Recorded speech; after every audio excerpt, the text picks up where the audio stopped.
To understand Borders' decline, it is worth going back to its origins on State Street in Ann Arbor. The store was founded in the early 1970s by Tom and Louis Borders, University of Michigan graduates who developed an inventory tracking system that, by the standards of the time, was as sophisticated as computers allowed. The Borders brothers began licensing their inventory system and began to expand to locations in Michigan and around Philadelphia. The Borders brothers decided not to stay in the book business, and in 1991 sold the small chain and inventory systems to Kmart for $125 million. In retrospect, that was when the trouble began. Kmart already owned Walden Mall stores, which were an awkward commercial fit with the Borders culture. Kmart itself was at the start of a downward spiral, and in 1995, Borders was spun off in an IPO. For a time, the newly named Borders Group seemed to be working.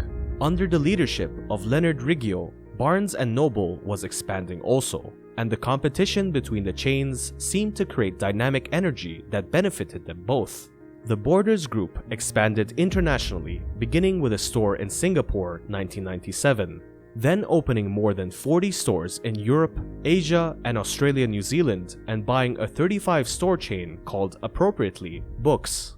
Borders has been on the verge of insolvency throughout the recession, briefly flirted with a bid to buy Barnes & Noble, a move most analysts saw as a desperate, wrong-headed, and financially impossible, and filed to restructure under bankruptcy protection in February when it began closing a third of its then 659 stores.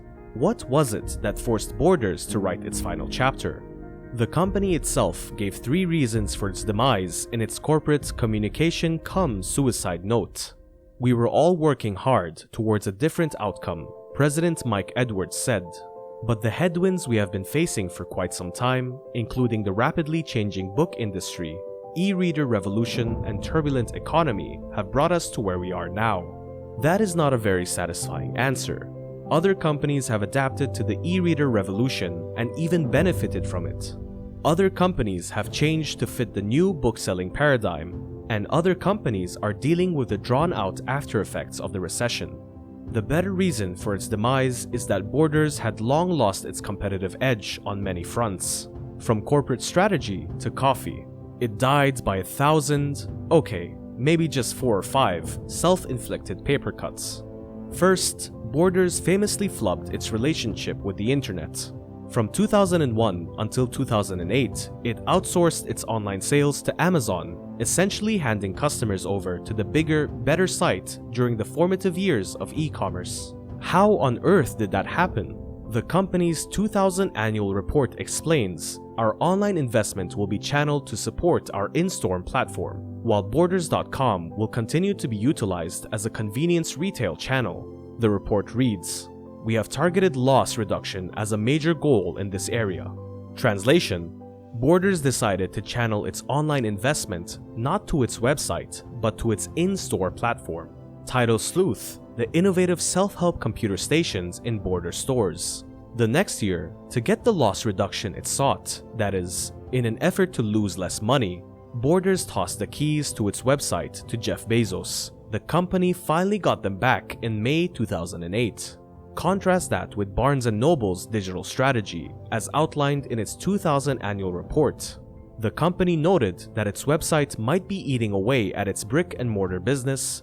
Still, it doubled down. "Our position has always been that if we pay a visit to our customers at home through barnesandnoble.com, they will return the favor at our stores," the report says. Second, Borders neglected ebooks, fast becoming as popular as their paper cousins. The Amazon Kindle came out in November 2007. Barnes & Noble debuted its Nook, now sold in Walmart and Best Buy as well, in November 2009. Apple's iPad came out in April 2010. Borders Kobo, ever heard of it? Came out in 2011, just a year after Apple's iPad. Though Nook is less popular than the Kindle, it was competitive in the e-reader market, and moreover drives healthy ebook sales. Barnes & Noble's share of the ebooks market is bigger than its share of the paper books market in the United States, and the company loves touting its success. Third, Borders did not diversify well. In the 2000s, it generated hundreds of millions of dollars in sales of CDs and DVDs, and it expanded those sectors in its stores. By 2006, sales of music and video generated about $1 in $5 for the company. But the same forces killing the bookstore also killed the record store and the video store.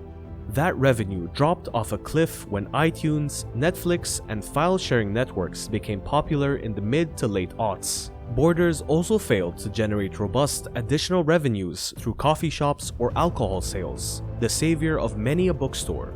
Barnes & Noble picked up the big, exclusive Starbucks contract. Borders got its cheaper subsidiary, Seattle's Best. Fourth, Borders mishandled its big box strategy. It opened far too many stores, including several overseas, despite lackluster sales. The stores tended to be too big and too expensive in terms of overhead. The company cited its expansion strategy as problematic in its February 2011 bankruptcy filing. It noted that it had signed too many 15 to 20-year leases, making it harder to shed unprofitable locations. And there were many. The company still has a sizable core of profitable stores, it said.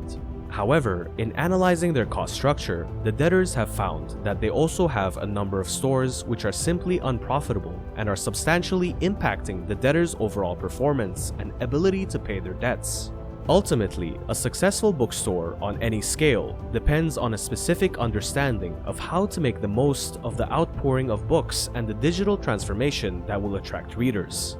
Unfortunately, Borders was not able to recover its belief that real bookselling is an art, with all the peculiarities that entails, as well as a viable business. They became defunct on September 28, 2011, more than 10 years ago. So that's the end of the video. Make sure to like the video, share with your loved ones, and subscribe to our YouTube channel, and press the notification bell for more amazing content. Until the next video, take care.